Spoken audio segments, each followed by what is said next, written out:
The executive assistant to Elon Musk approached his office door with a tentative knock, only to find an eerie silence within. His coffee mug, still radiating warmth, sat untouched beside an open laptop, its screen locked in a quiet standby mode. Yet, the man himself was conspicuously absent. By midday, a wave of unease rippled through his sprawling network of companies.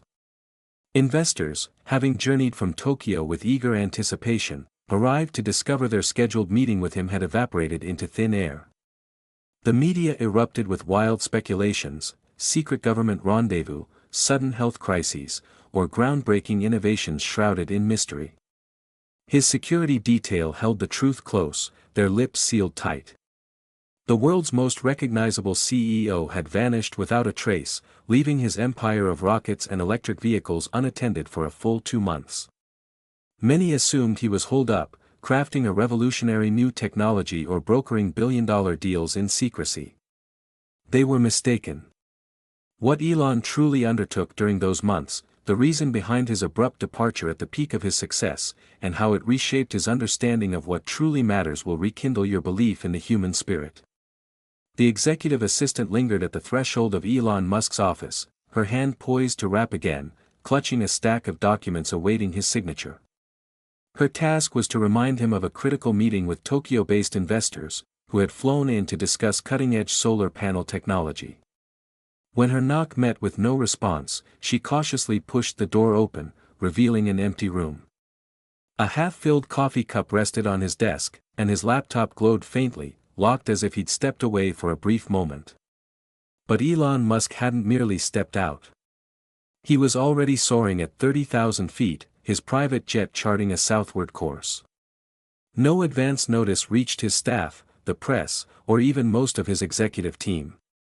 The meticulously packed calendar, brimming with back-to-back meetings, product reviews, and strategic planning sessions, had been discreetly cleared by his most trusted aide, sworn to secrecy about his whereabouts. By noon, the absence of the CEO sparked a flurry of concern across his enterprises. Phone calls went unanswered, emails piled up unread. The Tokyo investors were redirected to a meeting with the CFO, their disappointment palpable. Whispers spread through corporate offices, ranging from mundane guesses to outlandish tales. Was he in clandestine talks with officials? Had a family emergency struck? Or was he immersed in a top-secret project demanding absolute discretion? The next day, the media caught wind of his disappearance. Tech blogs churned out a gamut of theories, health setbacks, covert spacecraft tests, while financial analysts debated the stock market fallout. Social media buzzed with unverified claims and imaginative narratives about his location. Throughout this storm, Elon's security team maintained a stoic silence. They knew his exact position but followed strict orders to withhold that knowledge. Only a select few were privy to the truth, guarding it with diligence, mindful of the confidentiality he had requested. Had the reality been public, it would have stunned everyone. It was simpler yet more profound than the rumors suggested. Elon Musk had journeyed to Guatemala, arriving in the quaint mountain village of San Miguel, nestled amid rugged peaks and coffee plantations. There resided Maria Santos, a woman who had served as his housekeeper for 15 years before retiring 2 years prior to care for her aging mother. To the Musk family, Maria was far more than an employee. She had been a stabilizing presence in their hectic household, a surrogate grandmother to his children, and a quiet wellspring of wisdom during some of his toughest professional trials. Maria never asked Elon for favors beyond fair pay for her years of service. She was devoted, reserved, and genuinely caring toward his family. When she announced her retirement, expressing a desire to return to Guatemala to tend to her 87-year-old mother, Elon provided a generous pension package and conveyed heartfelt gratitude.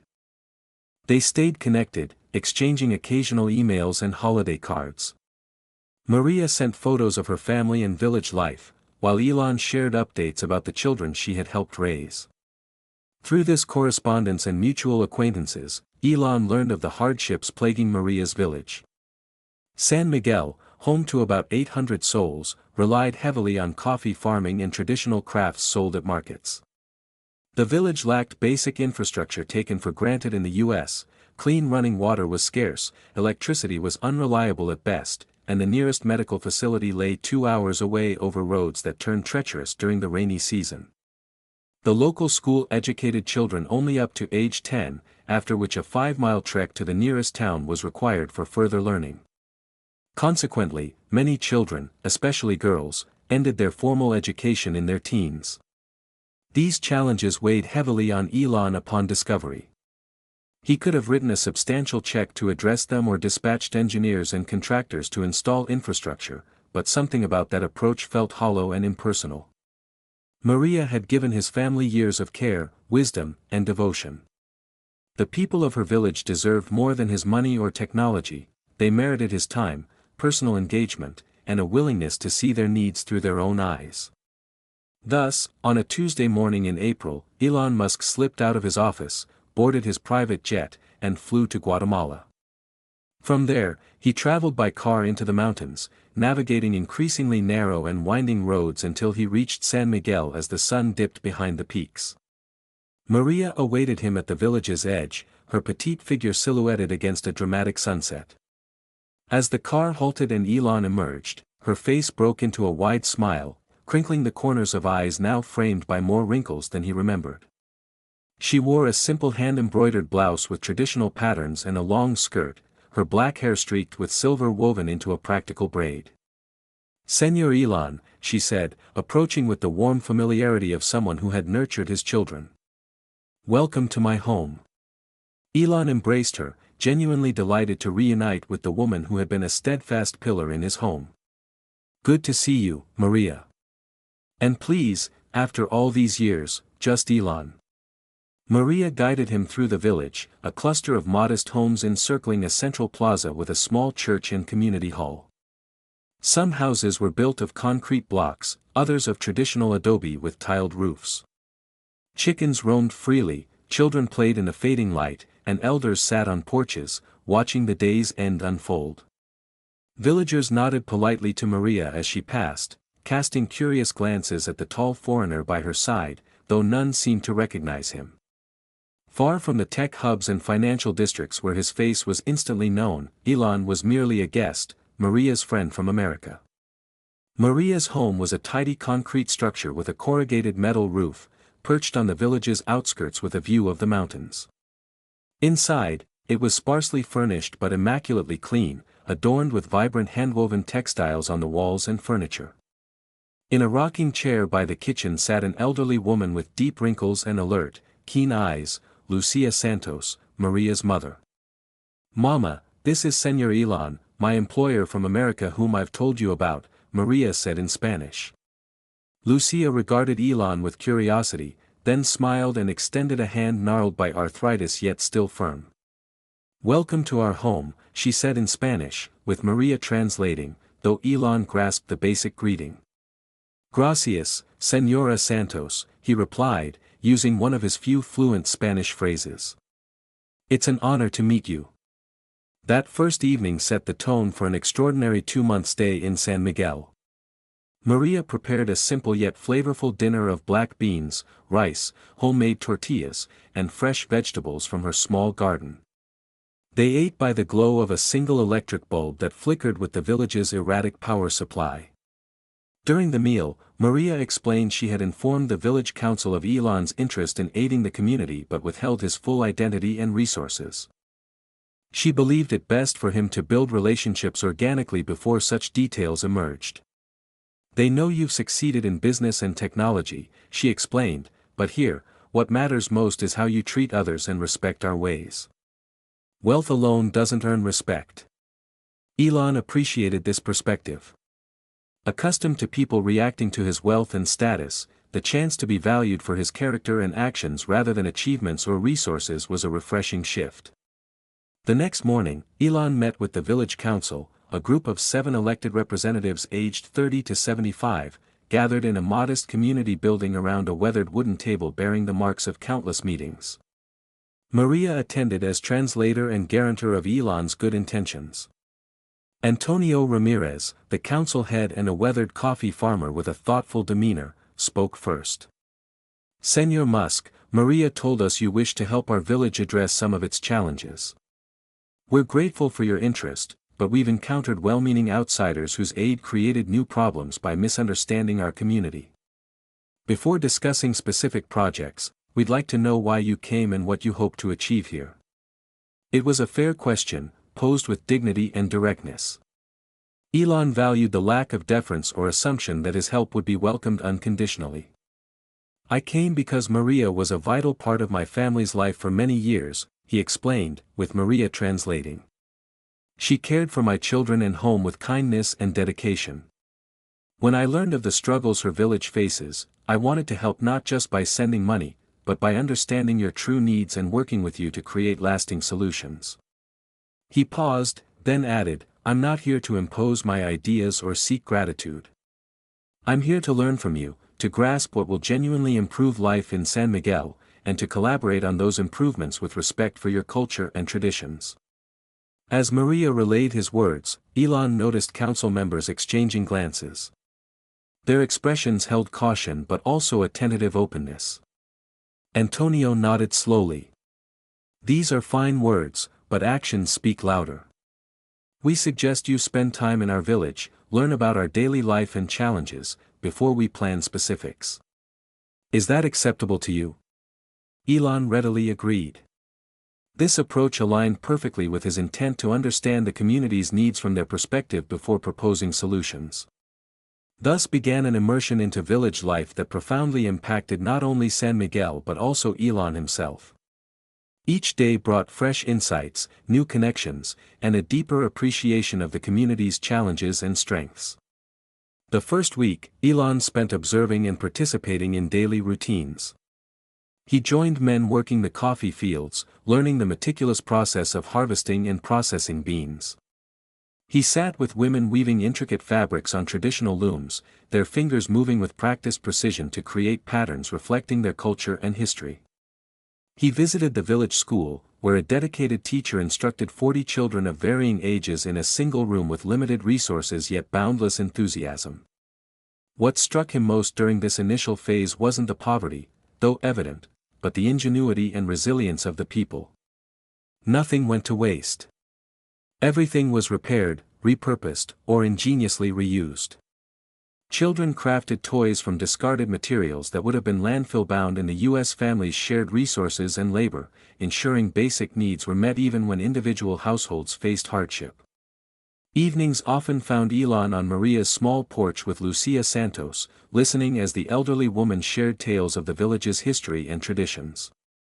Though he didn't grasp all the Spanish, Maria translated key parts, and these twilight conversations held a profound calm.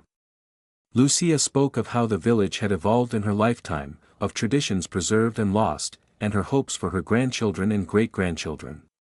Life is harder now in some ways, she said through Maria's translation. When I was young, we had less contact with the outside world but fewer expectations. We grew most of our food, made what we needed, and traded for what we couldn't. Now, our youth see the modern world on their phones. Even here, many have phones they charge when power works, and they want those things. But they also want to keep our traditions, our community, and finding that balance is a challenge. As days passed, Elon's presence became a familiar sight. Children, initially shy around the tall foreigner, now greeted him as he passed. Elders nodded politely, sometimes pausing to ask about life in America or share thoughts on the village's greatest needs. By the end of the second week, Elon had a clearer picture of San Miguel's pressing issues. Water topped the list. The village relied on a mountain spring, its water delivered through a leaky, often broken pipe system. During dry spells, families trekked long distances to fetch water, a task usually falling to women and girls, stealing time from education or income-generating activities. Electricity posed a similar challenge. Connected to a regional grid, power was unreliable, with outages lasting hours or days, affecting food storage and children's ability to study after dark. Some families owned small solar panels powering one or two lights, but these were costly and hard to repair when broken. Healthcare was another concern. The nearest clinic, 20 kilometers away, became inaccessible during the rainy season. Basic preventive care was largely unavailable, and emergencies could turn life-threatening due to travel time. Education presented its own hurdles. The village school served children up to age 10, but older students needed to travel to a neighboring town, a long journey that led many, especially girls expected to help at home, to drop out. The school itself was under-resourced, with one teacher struggling to meet the needs of multiple grade levels. As Elon uncovered these issues, he also came to value the community's strengths. San Miguel boasted strong social cohesion and robust mutual support systems during tough times. Skilled artisans, seasoned farmers, and natural leaders thrived there. Most importantly, there was a genuine desire to improve living conditions while preserving cultural identity and community ties. After a period of observation and learning, Elon reconvened with the village council, now armed with a deeper understanding of both problems and potential. Together, they devised plans to address the village's most urgent needs with long-term sustainability in mind. For the water system, they crafted a comprehensive solution involving repairs to existing infrastructure, the addition of storage tanks for dry periods, and a simple filtration system to enhance water quality. Where possible, local materials were used, and training for villagers to maintain the system was included. Electrical issues led to discussions of a microgrid system combining solar panels on key community buildings with battery storage, ensuring reliable power for essentials like the school and planned medical station, plus charging options for households. Healthcare plans included establishing a basic clinic with a part-time nurse from the regional hospital, supported by telemedicine consultations with doctors.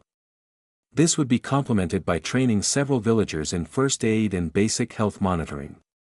For education, plans encompassed expanding the village school to accommodate older students, providing additional teacher training and resources, and setting up a small computer center for access to educational materials even with limited internet.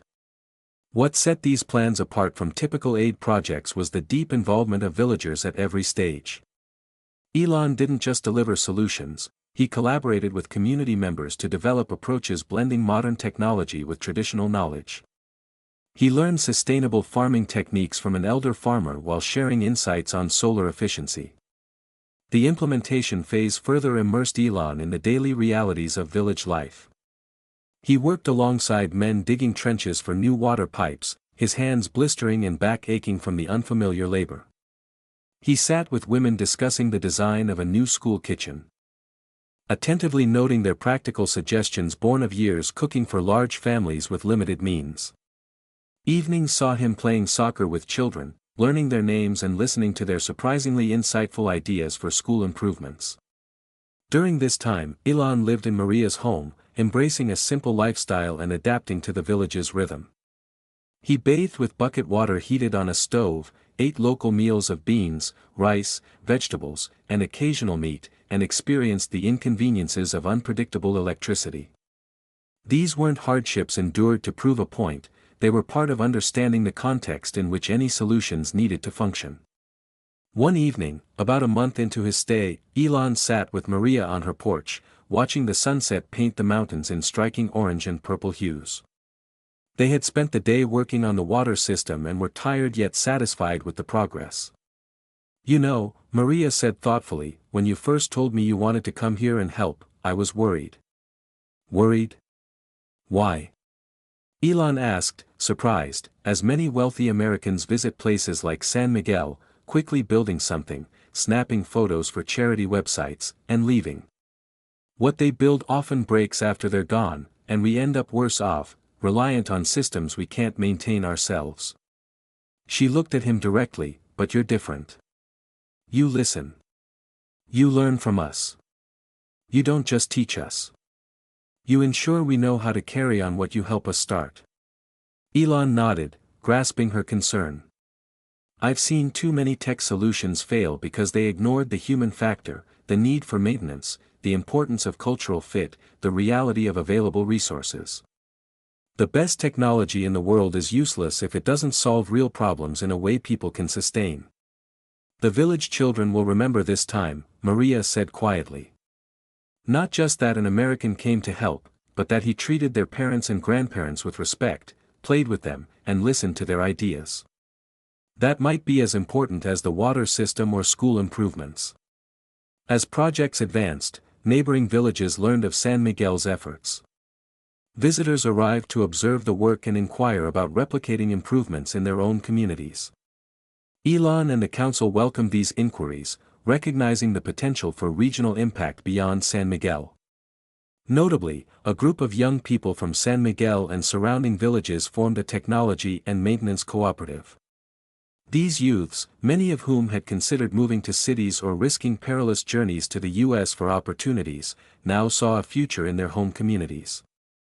They eagerly absorbed knowledge about solar systems, water infrastructure, and computer technology being implemented, preparing to maintain these systems and potentially extend them to other villages. By the 7th week, most planned projects were underway or nearing completion. The water system operated, delivering clean, reliable water to the village for the first time in its history. Solar panels gleamed on the roofs of the school, community center, and new medical station. Inside the expanded school building, new desks crafted by local carpenters awaited students now able to continue their education locally. Perhaps most significant, the projects were executed not by external contractors but by the villagers themselves, with Elon working alongside them, sharing knowledge and learning equally. This wasn't charity or aid in the traditional sense, it was a partnership honoring local wisdom while integrating new technologies and approaches where most beneficial. As his departure date approached, Elon found himself reluctant to leave. The simplicity of life in San Miguel, the genuine relationships he'd forged with people unaware of his wealth or status, the satisfaction of physical labor and intellectual problem-solving, all deeply affected him. Here, he wasn't defined by his companies or public persona. He was simply Elon, Maria's friend from America, helping dig water trenches and occasionally outplayed in soccer by 10-year-olds. On his final evening, the community gathered for a celebration on the central plaza. Tables outdoors were adorned with colorful cloths and laden with traditional dishes prepared by village women. Lanterns powered by the new solar system illuminated the space as darkness fell. Children darted between tables, their laughter blending with adult conversations. Antonio Ramirez, the council head, rose to deliver a speech translated by Maria, addressing Elon directly. "When you first arrived in San Miguel, we were cautious," Antonio began. "We've seen foreigners come with grand promises, leaving half-finished projects behind. But you came differently, not to tell us what we need, but to ask and listen, not to do for us, but to work with us so we could do for ourselves." He gestured to visible improvements, a water tap in the plaza center, lights from a reliable grid, the expanded school building. "These will change our daily lives in big and small ways. Our children will be healthier with clean water. Our students will have more opportunities with better education. Our sick will get help faster with the medical station." His voice grew more emotional as he continued. "But more valuable than these physical changes is what you showed us about our own potential. Young people now skilled to maintain and expand these systems. Elders whose knowledge you respected and utilized. Women whose practical wisdom you valued. You helped us see ourselves not as a poor village awaiting charity, but as a community with the strength and wisdom to build our future." As Maria translated, Elon felt an unexpected lump in his throat. In his professional life, he was accustomed to recognition and praise for his achievements. But this simple acknowledgement of his respectful approach touched him more deeply than any business award. When it was his turn to speak, Elon kept it brief and sincere. "I came to San Miguel thinking I had something to offer," he said, with Maria translating. "And perhaps I did, in terms of resources and certain knowledge. But I didn't expect how much you'd give me. You taught me about community and resilience, about finding joy in simple things, about solving problems with creativity when resources are limited. I'll carry these lessons for the rest of my life, and they'll influence not just my personal choices but how I approach my work in technology and business. For that, I thank you." The celebration stretched into the night with local musicians playing, dancing on the plaza, and many personal farewells as villagers came to offer last words to the guest who had become their friend and partner. The next morning, as Elon prepared to depart, this concludes our narrative journey. I trust you found this gripping saga of intrigue, cutting-edge innovation, and astonishing discoveries captivating. From where are you tuning in today? I'm curious to learn which corner of the globe this tale has touched. If this escapade held your interest, please give this video a thumbs up and consider subscribing to the channel for a steady stream of compelling, mind-expanding stories just like this one. Fresh material is posted frequently, ensuring you're always in the loop for the newest spellbinding adventures. Be sure to pass this video along to your loved ones and friends. It's a great way to share positivity and insight while expanding our circle of story enthusiasts. Your encouragement is invaluable. Thank you for joining me, and I look forward to welcoming you back for the next tale.